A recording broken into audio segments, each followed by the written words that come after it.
Hello, welcome to Footprint. My name is Samuel Atamensa, and I'm here to do a continuation of an interesting conversation we started with the veteran journalist, Mr. Cameron Duodu. And that's what we are here to do today. We'll take a short break. When we come back, we'll be zooming in straight to the gentleman of the moment. Thanks for joining us. Welcome back. Good to see you again. Same here. Wow. How old did you say you were again?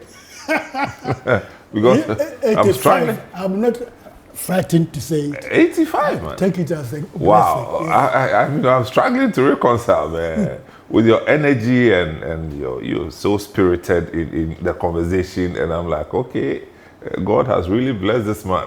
Thank you. 85, man. So that is Mr. Cameron Duodu. And I don't know if you were following the first episode. If you didn't, you can go on YouTube and look for it. But I think we got to where you had just left Ghana and started practicing outside. But this would be in the Kutua Champon era, is that correct? No. I was in Ghana during the Champions era. Yeah, but I mean, you left during the Kutua Champon time. No, I left in 1983. Oh, you left Ghana in 83? Yes. Oh, okay. But I So had tell me. been earlier in Nkrumah's days. You left and came back? Yes. Okay, yeah, I think that's look at me, I'm nowhere close to your age and I keep forgetting. You haven't forgotten anything, but these details are so... Yeah, so during the Kutua Champon time, which is from 13th January 1972, Yes. up until he was kicked off, what were you doing? Freelance work. You remember that I had been dismissed as editor of the Daily Graphic Yeah. during the NPP Progress Party regime headed by Professor Busia. So I was doing freelance work. Now, during the time I was editor of the Daily Graphic, the government had tried very hard, with my support, to try and get Ghana's external creditors to relax their demands a bit. Professor Busia said, "Kafu Didi." That means, although we are in debt, our people must eat. Stop, yeah. And we were doing our best to get them to relent a bit. And they didn't until Professor Busia was forced to devalue the cedi. And that, of course, met with a lot of unpopularity. And the champion took advantage of that unpopularity to overthrow him.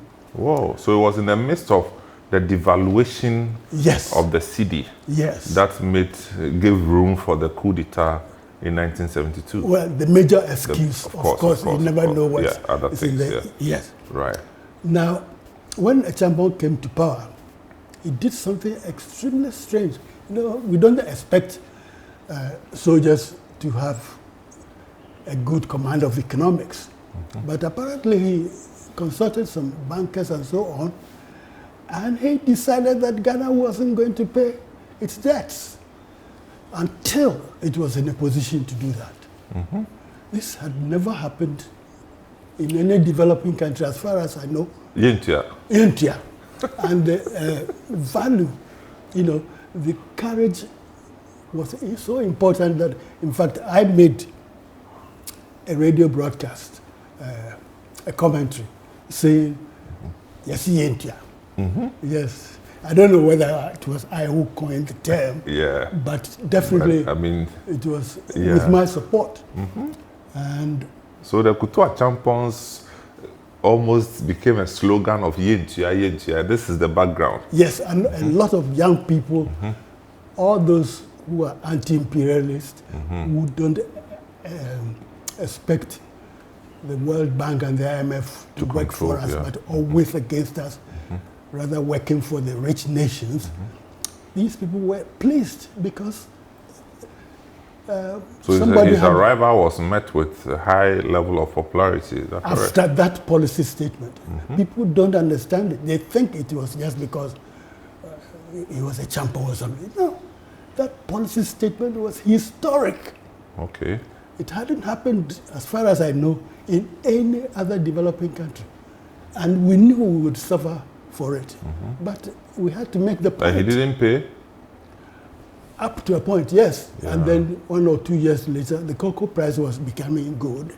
So he was able to resume normal relations. Yes. Right. So within the Champon period, were there any significant stories that you wrote? Well, the economic story became the main story. Okay. I was then writing for the London Financial Times. Oh, okay. You wrote for the Financial Times? Yes. Wow. And so they were very interested in what was happening. And gradually, unfortunately, the pressures on the Champon to give in to demands for import licenses became such that he got a very bad reputation. You know, people thought if you were a pretty woman, you went to the castle and asked for an import license, you would get it. And they were insulting him with it. So post Kutua Champon, then comes Akufu, Yes. and then Rawlings eventually. Yes. What were your own recollections of this 1979 coup d'etat? I had traveled abroad. I came back on the 3rd of June. Whilst I was abroad, I had heard that Rawlings had attempted something and it had failed. In May, right? Yes, and he was going to be tried and most probably shot. And then on the morning of the 4th of June, I heard the jet fighters in the air. And I said, Rawlings is from the 4th Squadron. That's the jet squadron. And he's in jail. And the jets are flying. The government mad or something to allow these people free rein. But at that knowing time, that they had already... Did you know Rawlings? Yes. You knew him before he became head of state? Yes, I did. How so? I had a lot of friends. Common friends, like? Yes. Because I was editor of the Daily Graphic. Right. People from the Air Force would come and tell me, our radar at the airport is not good enough. Would you do something like about it? And so they were lobbying me to do things for them. So I had a lot of friends in the Air Force. And I knew Rawlings. Right. And I immediately thought I would get an interview from him. But it was very difficult to locate him. Eventually, he gave me a very, very good interview for the London Guardian newspaper. Oh, this was after the 79 Yes. one. Yes. And what did he tell you? Well, he said that the system the armed forces had wasn't very fair to the other ranks, and that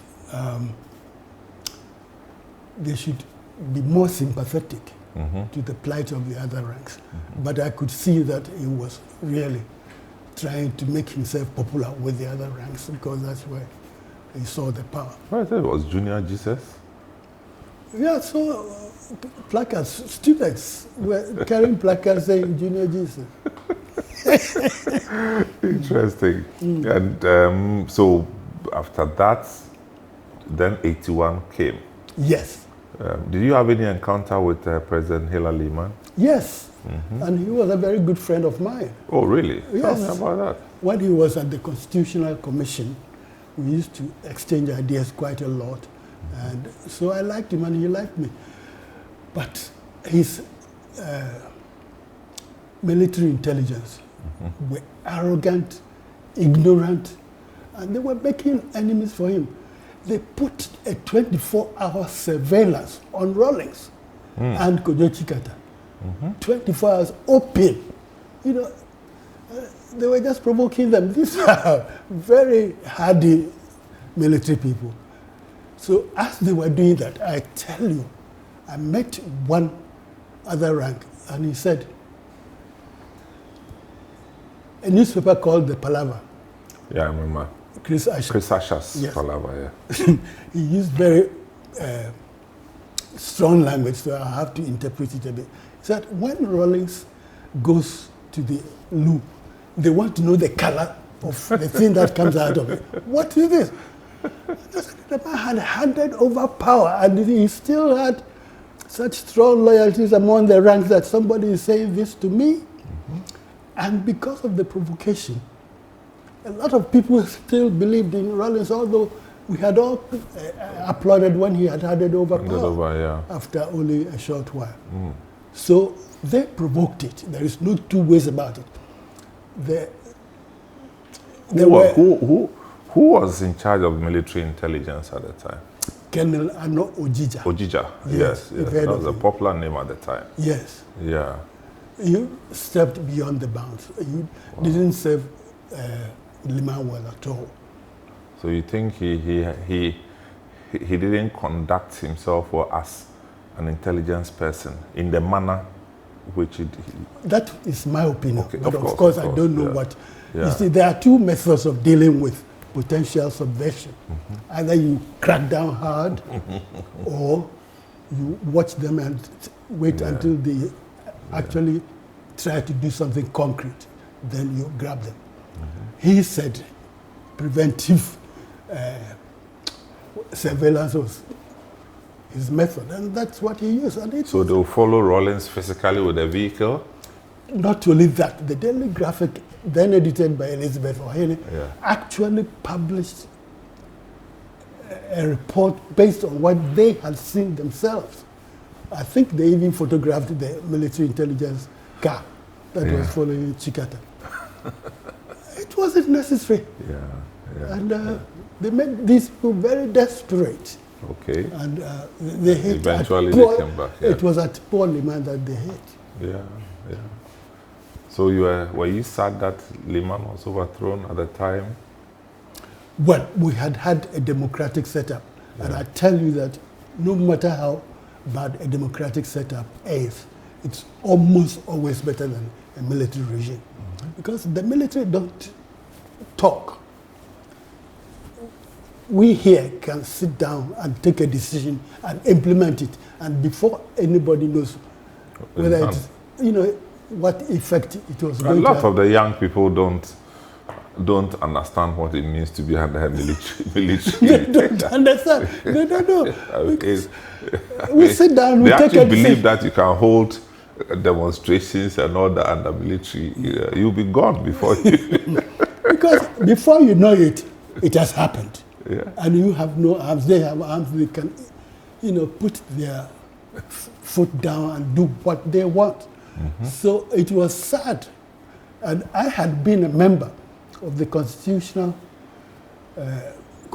Assembly that brought out the Constitution, which... In 79? Yes. Okay. The one that Liman was operating. And also, you're a member of that Constituent Assembly? Yes, I was responsible for the Media Commission section and all those things. Yes. So we had a lot of hope that Ghana would be democratic, and then the whole thing went awry again. Wow. So 81, where were you when the coup happened? I was in Accra. Yes. And how did you take the news? Well, I was sad. I knew that because of what Ojija and co were doing, something like that might happen. So I wasn't too surprised. I mean, as a journalist, you have to face facts. And what they were doing was, driving these people... overboard. And as soon as it happened, of course, I became a journalist. I forgot all about the politics. So I wanted the exclusive interview with Rawlings, and I got it. I published it in a newspaper called The Statesman, and the title was the Jerry Rawlings. UK Statesman? No. Okay. The Jerry Rawlings story. In the UK, I published it in The Guardian. Okay. You mean The Statesman here in Ghana? Yes. Oh, okay. Right. It was owned by Moses Dankwa, the old journalist. All right. Good. So now Rawlings takes over 81, and then you also practiced for a while before leaving Ghana, right? Yes, I practiced right up to 1983. But I was then, I had moved around so much. I was then the BBC correspondent in Accra. And the three judges were murdered. Big sensational We'll talk story. about that. Which one came first? The deportation of Ghanaians from Nigeria. You covered that story? Yes, I did. Yeah, that must be 83, right? 82, 80. 83. 1980? Yes. Really? Oh, no. That was 82. 82, 83. Yes, yeah. that's right. I was thinking of our expulsion of the Nigerians. Yeah. That was that was 70 something. 79, yeah. Yeah. 70, 69. 69, 70, thereabouts, Yes, yeah. So tell me, how was it like when Ghanaians were deported from Nigeria? How did you cover that? It was terrible. I was then writing for the London Observer. So I went straight to The harbour? Yes. And, covered it. Some people were dying in accidents on the way here. People were stopped from entering their own country. Ghana's borders were closed at Lome. So leave Nigeria, pass through. That's on the Lome side? Yes. Into Ghana? Yes. They weren't allowing them. Whew. It was horrible. And I mean, people stood on the boats from Lagos? Yes. Stood from Lagos to Ghana? And you come past Benin to the Togo border and they won't let you go.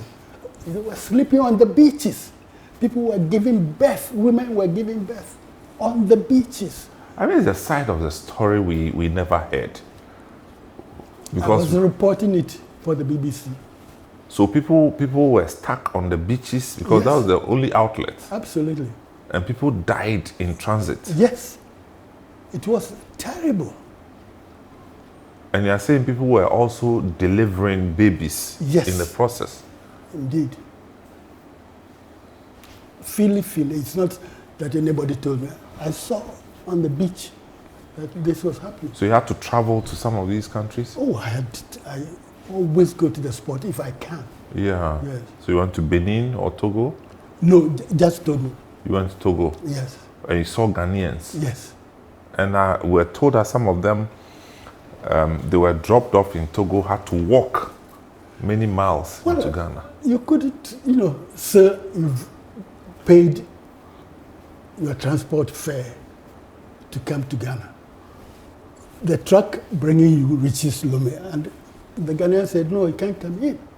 So Is it the Ghanaians or the Ghanaians?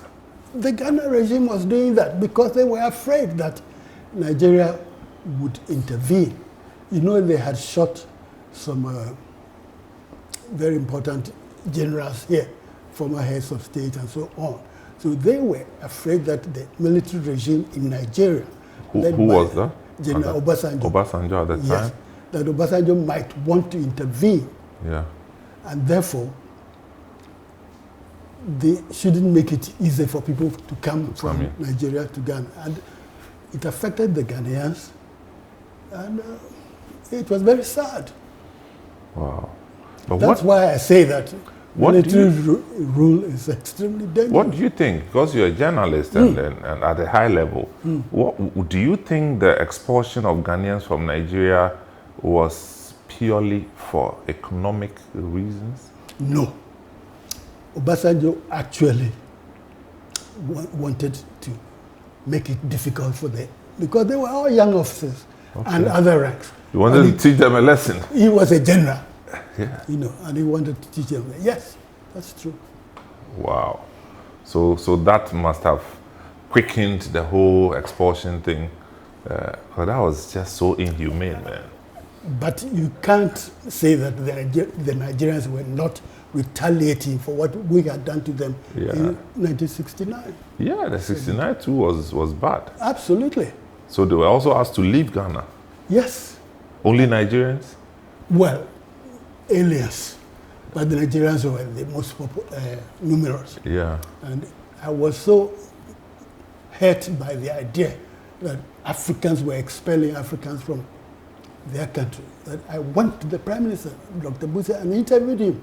And I put it to him, look, this is not a very good thing to do. And he said, well, we have economic problems and this, blah, blah, blah. So that was done, spearheaded by Dr. Busia? Yes. Not the parliament, but the president, the prime minister himself? Yes. All right, so tit for tat. C'est la vie. Okay, so I'm speaking with Mr. Cameron Duodu, a veteran journalist. He was there when it happened. He has not only seen, he has written about all the episodes that we are talking about. We'll take a short break. When we come back, he also had some sojourn into other parts of Africa, and he'll be talking about it. Please stay tuned.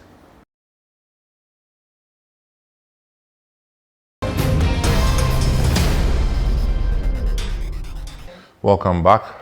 This is Footprint, and I have Cameron Duodu here. And for those of you who, you can Google his name, and Charlie, you have loads and loads of material to read about him and some of the articles. He still writes for articles in a daily, he has a column in Daily Guardian and the Ghanaian Times as well. I mean, very, very, very well written. So, you know, talking about Nigeria, somehow you covered the is it famous or infamous Umaru Dikko issue? Yes. You did? Yes. For which media outlet? The London Observer. The Observer. Okay. Can you recount the whole Umaru Dikko and listen carefully? I was in London, and if you are a freelance in London, you really must work. Yeah, to earn your keep. Yeah, yes, it's very difficult. It's not my terrain. I'm African operating in a foreign field. I had good contacts with some of these papers whilst I was editor of Drum.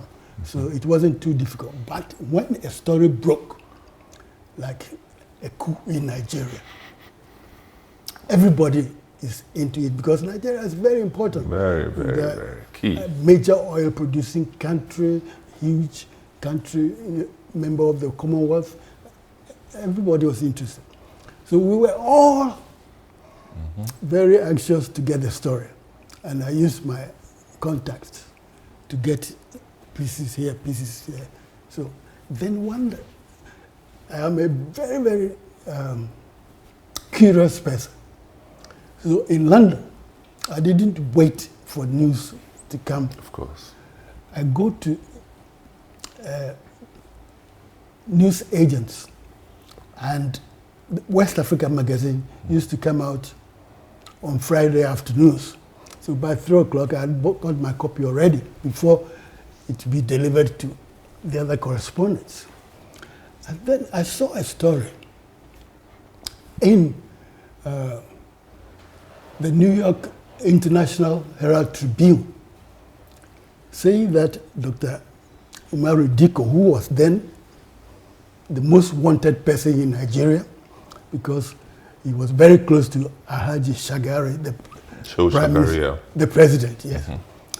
So they thought if they could get Dikko, they would know how to deal with the regime. And he managed to escape. And he surfaced in America. So I said, Dikko is in America, how can I get hold of him? Because if I get him, I'll get the story. And I worked, and got onto the correspondent who had written that story in the International Herald Tribune. And he gave me a number. Is that newspaper still around? No, it's gone. Yeah, because I haven't seen that in a long time. But it was a major, yes, yeah. For foreign news. Yeah. So I got hold of this correspondent and I said, I want to. In the US, you mean? Yes. And he gave me a number. And I thought, oh, the man doesn't know me. Maybe he knows my name because of Drum, because of other things that I've done. But for him to, talk to a Ghanaian, especially because of our relationship. But he called back. So Umaru Dikko called you back? Yes. And he spoke to me. He was very, very outspoken. And journalists like that, exclusive. So I had big space in the London Observer. Nigeria's most wanted man declares war. And they published it. Then he came to London. So he left the U.S. and came to London. Yes. So at this time, who had taken over from Shagari? Muhammad Buhari, the current Nigerian president. Buhari with Tunde Idiagbon. Idiagbon, yes. They were generals. And they had a very tough regime at that time. I mean, that Idiagbon, even remembering his picture scares me. Jesus Christ, man. Yes. They jailed journalists for merely reporting that 30 people had been appointed ambassadors. Can you imagine? Merely a small thing like that.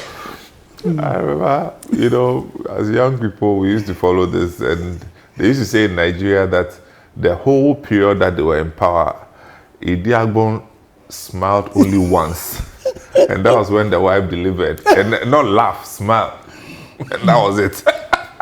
Well, you were in Liberia at the time. Nigeria. Oh, you were actually? Oh, yes. Okay. In Nigeria, in Ilorin, so. Okay. Yeah, so we used to follow these things. Yeah. Yes. So after I had published this, the Nigerians were extremely angry, and they got in touch with Israeli intelligence. Ooh. And the Israelis gave them some intelligence people, and they brought them to London. So the publication which you did for the Guardian newspaper of London, the London Observer, gave rise to this reaction from the Nigerian government. Part of it. Yeah, of course, among others. Yes. Yeah. I don't know, because... Yeah, of course, but if he declares war against them, and this is what you're saying, then, yeah. And when the Israelis came to London, they used my article to try and locate him. And they came to me and pretended that they were a television crew who were doing a story about Nigeria. Are you serious? I'm telling you. Not knowing that they were... No. Let me... I want this part. I want to enjoy this part well. So the whole Umar Diko thing... Yes. You means you're in the middle of it? Absolutely. I was picked up by London Special Branch. Yes, because I had gone to see these people. They are doing a TV program. They need me for their research. Yeah. And we're discussing it. Yeah. I didn't have the slightest suspicion. Of course, that's Israeli intelligence. Yes, and I went to the hotel. Which hotel, you remember? Is it Central London? Or yes, somewhere in Kensington. I can't remember. Okay, right. My name was there, that I had visited these people. So when they put Diko in the aircraft... No, I think the whole thing is that people don't know the story, so... If you can recount exactly what happened. So Diko now lives in London. Yes. And then the Israeli intelligence started working, and with the ultimate objective of carrying him physically, forcing him into Nigeria. Is that correct? And they succeeded. No, you mean they succeeded in capturing him and caging him? And taking him to the airport. As a cargo. As diplomatic cargo. Well, they made a mistake. Instead of writing diplomatic cargo, they wrote diplomatic baggage. And apparently they have the terms that they used. Yeah. So the people at the airport suspected that there might be something wrong. But also, when they caught him in West London, Diko's secretary had seen them. So she had alerted Scotland Yard. And they had put out an alert to say that be careful at all airports. Oh, okay. So when he was captured, yes, the secretary noticed something was wrong. So she actually saw it happening. Oh, okay. So reported to the police then? Yes. So police were on the lookout? Yes. And then they put... so what, they injected him or something? They had an anesthetist in the cage with him. Yes, and he was monitoring his breathing and so on. And when they brought the cage to the dispatch area to try and put it into the cargo section. The customs people smelled something. Yeah. And the alert being on, and of course, British police, you know. Oh, of course, very efficient. Very efficient. So they didn't allow the crate to go. And they got authority that in spite of it coming from Nigerian diplomatic sources, they should open it. They opened it and there was a human being inside. Yes, 2 of them. So they grabbed the... so the anesthetic was prepared to risk his life. Yes. And be used as cargo to Nigeria. Yes. I don't know what was in it for them, but of course. And he is also Israeli? Yes. So what happened to him? I think he got 10 or 14 years. In the UK? In the UK, yes. But so far as I'm concerned, as soon as they left the hotel, and the British traced them to the hotel and found that I was one of the visitors, they thought I was part of the plot, conspiracy. So they almost came after you? They came at about 2 a.m. and the terrorist squad came to me. I was living at Clapham, you know Clapham? Whew. Yes. And they picked me up. But that was dangerous. Clapham at the time had all sorts of trees and quiet spaces. So they went and locked me up for the night. Oh! Yeah, I spent 24 hours in. Journalism is not a joke. I mean proper journalism, you know. Here is a man who has sources, who can locate a person that... I mean, look, if any Nigerian journalist is watching this, you should be interviewing this man because the Umaru Dikko story was a huge story. Yes. Then they interviewed me, and they even suggested that maybe I was in with the Israelis because of what the Nigerian government had done to Ghanaians. Oh, okay. And I said to them, listen, Dikko is one person, one minister. This is a government decision. I cannot blame him for a whole government's decision. Not only that, but I am a refugee in your country. Why would I go and betray another refugee? So did you have to go to court? No, I didn't. Okay. Oh, well, I mean, that story was so empty, you know. And Me getting involved in a conspiracy to kidnap somebody. No way. So then you were after they realized that I wasn't involved. That was the end of it. Yes. And what happened to Dikko? He was returned to the UK. He was hospitalized for a long time, and then I didn't pursue him. Of course. So I don't know what happened. That was a major issue. Yes. Major issue in Nigeria. Wow. So apart from this, you also covered a few stories in other African countries. I went to Liberia. Liberia? I was at Barclay Training Center when they shot those people. In those coup. Yeah. Samuel Doe's coup. Samuel Doe's coup? Yes, I was there. Okay, that's his coup against Talbot. Yes. Tell me about it, man. Because of the 79 incident here, when I heard that these other ranks in Liberia had also overthrown their government, we got to put 2 and 2 together. Is there a movement in Africa of other ranks trying to get rid of the officers? Yeah. Yes. So I went there, and I saw Doe. I heard him at a press conference. This is when he had just become head of state. Yes. Good. And then after overthrowing Talbot, and killing him. And he killed Talbot too. They killed Talbot, yes. And about 5 or 6 ministers, top ministers. So I had to report that at that time. By that time, I was writing for the London Sunday Times. Put it on the front page.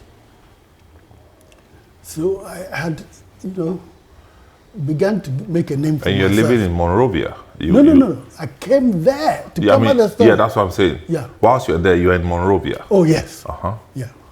So I reported that as well. But the one that nearly cost me my life was Gambia.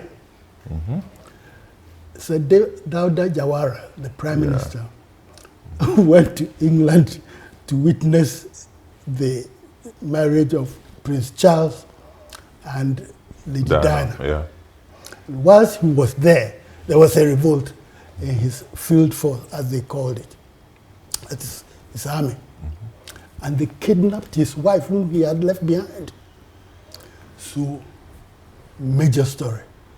What are they going to do to Jawara's wife? Will it succeed or not? And I got a cable. Go to Banjul. From here to Banjul, flights are few and in between. Oh, yeah. It was non-existent, man. So I had to pick a flight to Dakar. Yeah. Then I had to go to the beach, the Gambia River bank, to look for a boat to take me across into Banjul. There was a curfew in Banjul because of the uprising, yeah. Yes. Not only that, the boat, I negotiated with the boat owner, and he said, yes, they would take me across, and this is how much I should pay. I paid. I asked them to please tell Senegalese customs that I was going to Banjul, and that I might reach there late, because at this time it was getting late.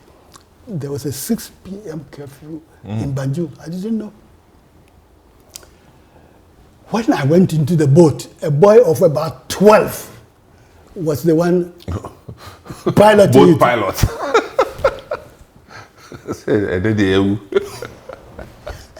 12-year-old. Oh, he went like, we are going about 100 yards, 200 yards. The engine conked out. And the boat was being carried towards the deeper area. By the tide. Yes. No power. Quickly, the boy would. Then, luckily, it came back to life. So he took me to the beach in Banjul. As soon as I took out my suitcase and got onto the sand, He left you there? Yes. I didn't know anybody. I didn't speak the language. I didn't know your bearings. You didn't know where to go. No. And I had this suitcase. And what was worse was this, that some of the members of the mutineers group had been looting arms from the armory and carrying it on their heads to wherever they were hiding.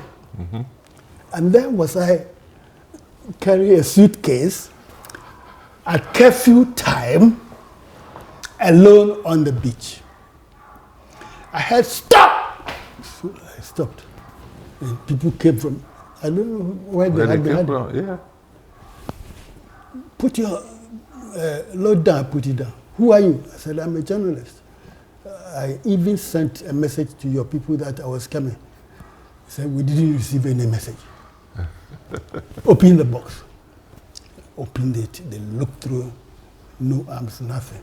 He said, you are very, very lucky. We have orders to shoot curfew breakers on sight. Wow. And I said, you see that light over there? I said, yeah. I said, there's a hotel there. Go. I said, oh, please help me. Come with me. He said, no, you'll be safe. You just go. Me carrying my suitcase, walking about 200 yards, 300 yards to the hotel. And by this time, of course, darkness had broken out. I went to the hotel. The receptionist didn't have an electric light. He had a candle. Looked at me, looked at inside my stuff, and he gave me a room, and I went there. And I just had a cold shower and went to sleep. Wow. So this was in Banjul. Banjul, yes. And work proper hadn't started, but you just found yourself, luck was on your side. So Yeah. people, I'm speaking with Cameron Duodu, if you're listening to us on radio, a veteran journalist, and as you follow the story, you know what happened later in Banjul in the Gambia. My name is Samuel Atamansa. This is Footprint. We'll be right back.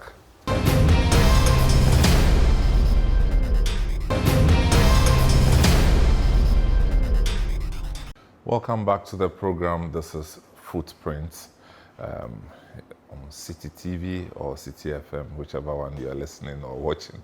Okay, and I'm with Cameron Duodu, and the story is getting even more exciting. So now you've entered Banjul and you've had your first encounter. You ended up in that hotel. And I need to ask you how it turned out, whether the president finally got back safely from the UK after watching the royal wedding at the time. But I still am interested in how you actually covered the removal, the Liberian event. Yes. How was Liberia like, or Monrovia like, at the time when you went there? It was very, very animated. Yeah. There had been a hidden conflict between the native Liberians and the American Liberians. And people weren't talking about it, but it was there.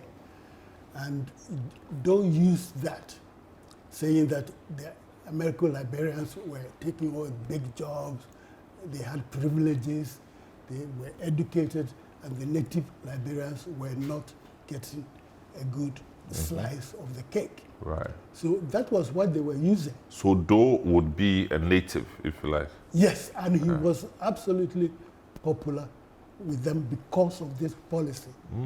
Yes, they said. And Tolbert to represent the American Liberians. Yes.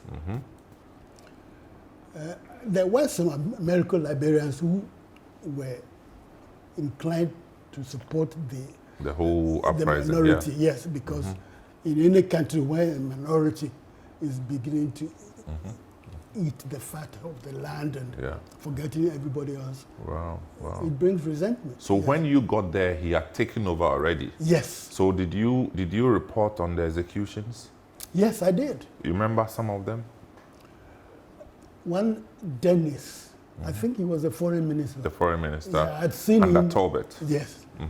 I had seen him operating on the international scene, and I was extremely shocked to see him among those that they killed. To where? They killed them where? Barclay Training Center. There is a in beach Monrovia. there. Yeah, Yes. the beach. Yeah, I know that. I used to work in Liberia, so That's why I mentioned the name so that you would realize where it was. It was terrible. broad daylight. Broad daylight. Because they were reading from Jerry Rawlins's notes. It happened in Ghana a few years before, so why not? In Liberia, yes. And so he shot them and then started ruling. Yes. And then it got worse and worse because, certain people, when they get power and the privilege and the money, they begin to think less of the country and more about themselves. Yeah. And this always creates problems.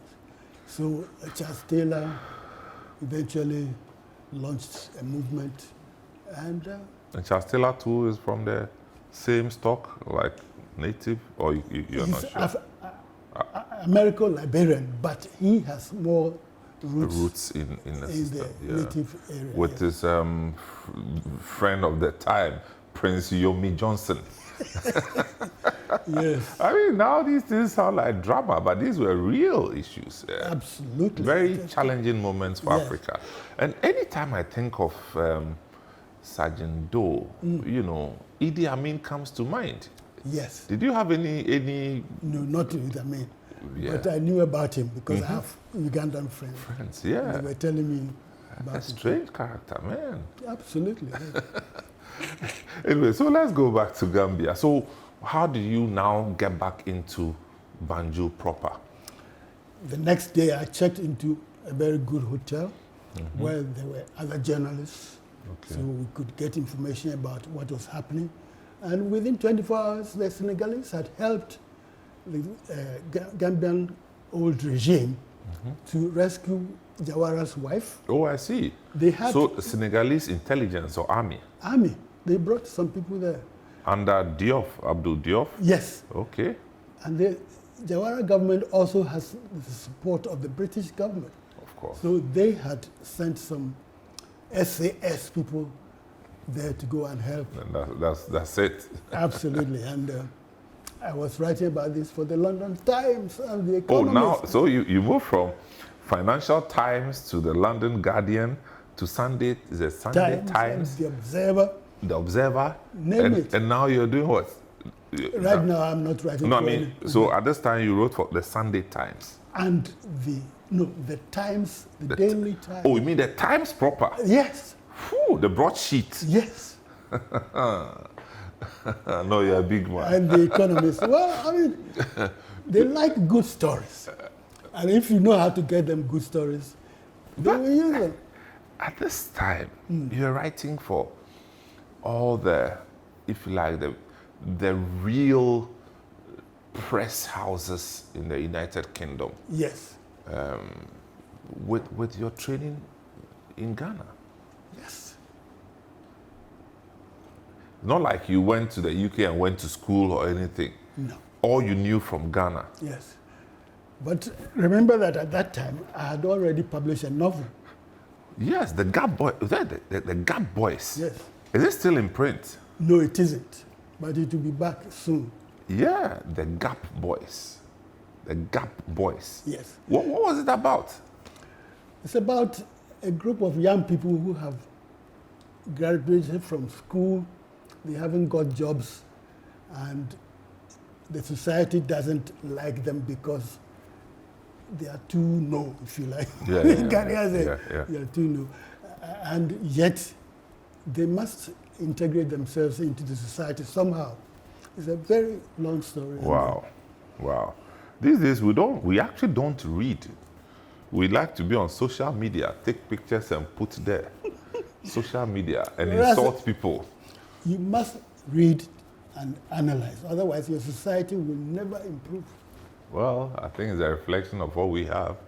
Social media is how many years? 15 years old, but we've started seeing, the signs. Because reading is not part of the story anymore. And thinking. Look, You mean thinking? Well, It's I too mean, difficult, man. Thinking has become too difficult as a chore. absolutely. So you write 5 lines on Facebook or Twitter. And then do You take- TikTok. You take a cue from President Trump, and you think that with that type of knowledge you can. Yes, it's sad. It's sad. So but now you still do some writings. yes, What has been the focus of your the things you write? my main objective is to relate my experiences, especially those abroad, to life in Ghana, so that we can pass on information. If you know that you have floods when it rains, why don't you do A, B, or C? Social difficulties. Every time I try to educate, inform, and also entertain. Because if you are too solemn, nobody will take you seriously. But if you can pass on the knowledge in an entertaining way, maybe you can reach more people. Right now, my biggest preoccupation is with the Galamsey issue. This is so terrible that it has made me begin to lose confidence in myself as a Ghanaian. Because when I was growing up at Esiakwa, you don't play with water. We have one river there called Twafo, and its appellation was Esuo Ketewa Oyi Opebre. Small river that gets into flooding when the dry season comes. It is a paradox, and it shows you that people watch after rivers. Now that river is gone. Another big river there called Supon is gone. Supon is gone as in given to Galamsey? Yes. Or they built on the riverbed? It's no more there? It's no more there. You mean physically when you go there, you see it? Yeah, you can see sand. You can see the... But that's dangerous. It is, but that's not all. The biggest river in the area, Brem. Is like... But that's on the other side, right? We have it there also. In Esiakwa? Yes. So when you're facing Accra, it will be on the right side. When you are facing Accra, it's on the left side. When you are facing Accra, yeah. Okay. Look, Bunsu, it's Brem that gave it its name. And Esiakwa is only 3 miles from Bunsu. Bunsu, yeah. And it's Tem and all that. You see the Brem and you can't believe it. It's like chocolate. Yeah. This river that used to be... Yeah, that's progress. Mud. Well, that's how they see it. They say they are hustling and that they should be allowed to do it. Their daily bread. They want the daily bread that is with the chocolates. Absolutely. So if you don't have money in those villages where formerly they depended on Brem and other rivers, how do you get water to drink? But I think people still do not appreciate this, the risks involved, because if you ever lived in the village, you know what it means to contaminate the water. Now, we in the cities call them river, you know, these are the rivers. But in the village, that's what we drink. I mean, we go there and fetch it and drink. We don't boil. I mean, this thing of boiling is something we heard when we went to school. You fetch the water, the same water that you wash inside. Then you move maybe 5 meters away where you think is clearer. And then you wash your clothing. You can wash white things in this river. The water, yes. And then you fetch and drink it all, and you are happy. Nothing happens to you. Because before it comes from the mountains, it has been filtered. Yeah. It's the best water in the world. If you drink it when you are thirsty, you think it is straight from heaven. And people are using excavators to turn the river upside down. They are using mercury to wash the gold dust that they got. So drinking water does not exist anymore in these areas.